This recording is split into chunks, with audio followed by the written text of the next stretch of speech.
Before I came to Green Mountain, I was a binge eater for about 2 years. I went through a series of traumatic incidences at school. My whole life just fell apart and I didn't know what else to do. And I turned to food. I didn't have anybody else, I didn't have anything else, so I ate. And I ate myself 100 pounds heavier. I came to Green Mountain and it clicked for me. I understood and agreed with their mission. It wasn't so many places that I had found it was about weight loss, and that was it. This is about changing your life and changing the way that you thought about food and the way that you thought about exercise. And it wasn't lose weight, lose it fast. It had nothing to do with that. It was feel better about yourself. I was scared coming here. I was terrified of being uncomfortable, being around all of these new people. And I remember having that moment where I went, this is what I was supposed to do, this is where I was supposed to come.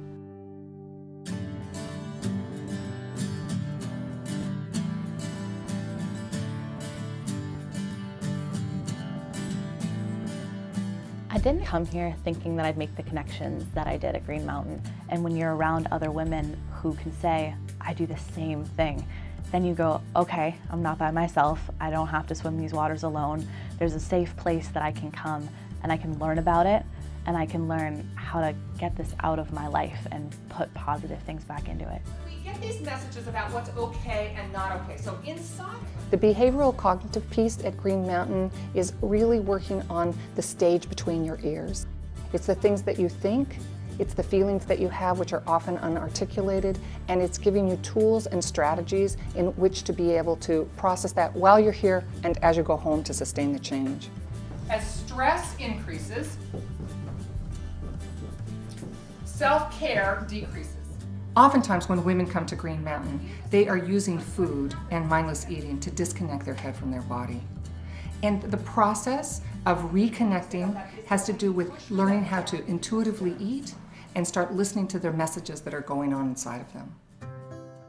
So I'd like you to write on a piece of paper this word, emotional eating. Before I came to Green Mountain, I used food as medication. I used it to numb out so I wouldn't feel any of my feelings. Lonely. Lonely, okay. And yours? Unhappy. Unhappy. I had a lot of really big, scary feelings that I really did not have the tools to deal with. So food was my only tool, and it's what had worked in the past, although in the long run, obviously, it did not help me at all. I just want you to know that it's really individual. And so here, what we're doing is working on changing thinking, connecting with feelings, and starting to figure out a way to live and live fully with or without weight loss.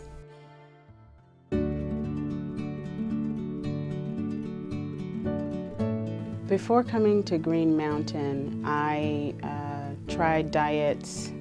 I remember being in college and I remember trying this diet.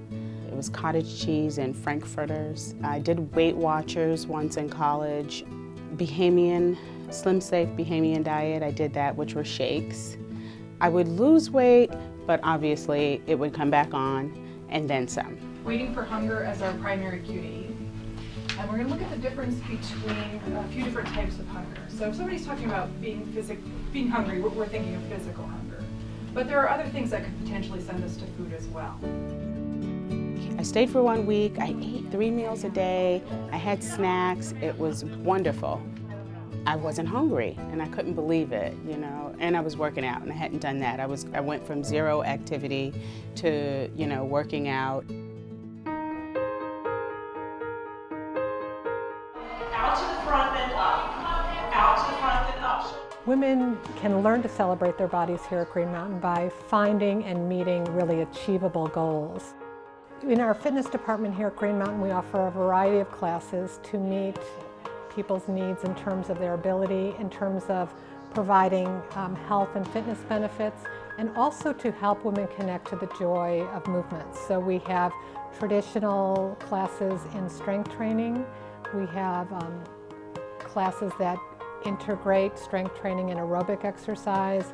We have that are just kind of for fun and self-expression and play. We do activities outside, so we use the setting here in Vermont, the outdoors, a lot. So we have a lot of different ways for people to connect to movement that's satisfying to them. And a lot of people come here without any exercise experience or successful exercise experience. A lot of history of being shamed around exercise, being ashamed of their bodies. And we know how to adapt exercises so that anyone can do them. Anybody can do anything. We really believe that and we teach that. So we meet people where they are. We have an approach to health that doesn't require that you be in a different body. You know, it really is taking care of the body that you have today and starting in this body that you have today. It's not about putting your life on hold until you're a different size. I continue to come back to Green Mountain because it's a place that I come to empty and refill. Rejuvenate, revitalize, those are the kind of words that come to mind when I think about coming to Green Mountain. I don't have words for how Green Mountain has changed my life. It's made me want to get up in the morning, and it's made me want to go to the gym. And I don't mean go to the gym so that I can look a certain way. I want to go to the gym so that I feel good, that I have energy. Green Mountain inspires me because it lets me be me. I don't have to be anybody else but me. It's just been a wonderful experience all the way around.